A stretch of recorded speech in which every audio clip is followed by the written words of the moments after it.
Hello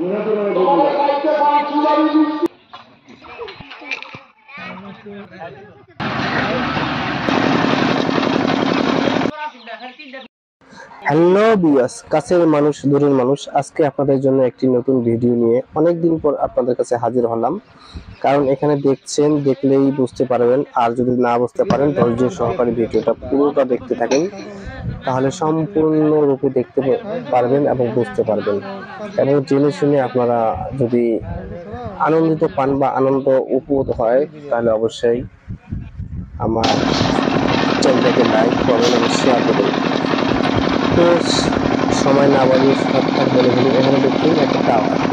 আপনাদেরকে কিছুদিন আগে ছোট্ট ছোট একটা স্ক্রিপ্ট দিয়েছিলাম যে আমাদের এলাকায় নতুন একটা টাওয়ার হচ্ছে। তো সেটাই আজকে ফুল ভিডিও নিয়ে আপনাদের কাছে হাজির হলাম।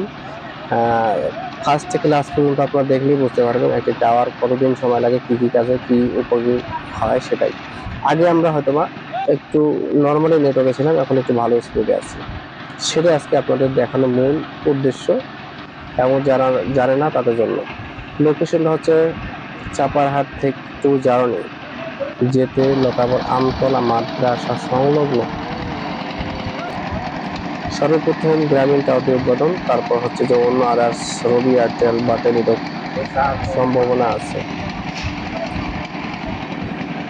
এই যে দেখছেন কাজ করতেছে মোটামুটি ভাবে। এটা হচ্ছে মোটামুটি দ্বিতীয় স্টপ, এটা তৃতীয় স্টপের ধারাবাহিকতা আপনাদেরকে দেখার চেষ্টা করতেছি। দেখেন কি ঝুঁকি নিয়ে কাজ করতেছে, কত উপরে, অনেক উপরে উঠে কাজ করতেছে, অনেক রিস্ক। শুধুমাত্র আমরা একটু ভালো নেটওয়ার্কে এসেছিলাম। আর সবচেয়ে বড় কথা হচ্ছে যে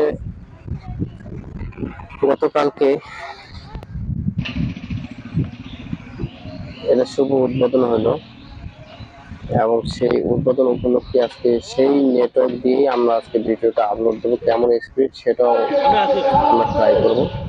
এটাই মূলত শেষ ফিনিশ। আমাদের কিছুদিনের মধ্যে আমরা ভেতরে প্রবেশ করবো টাওয়ারে, সেটা দেখিয়ে শুভ উদ্বোধন হবে, সেটাই কামনা। তো আমি মনে করি যে দেখেন একদম টোটালি সব কাজ শেষ, এগুলো কমপ্লিট হলে হয় তবে আমি ভিতরে প্রবেশ করলাম। তো ভিডিও যদি একটু ভালো লেগে থাকে তাহলে অবশ্যই লাইক কমেন্ট শেয়ার দিবেন, এবং যারা জানা তাদের জানার জন্য অবশ্যই শেয়ার দিবেন। আর কিছু জানা থাকলে অবশ্যই কমেন্ট করবেন, চেষ্টা করবো কমেন্টের জবাব দেওয়ার জন্য। এই যে এখান থেকে চলে আসলাম, এই কাজের শেষ মুহূর্ত শেষ। তো ভালো থাকবেন, সুস্থ থাকবেন, আল্লাহ হাফেজ।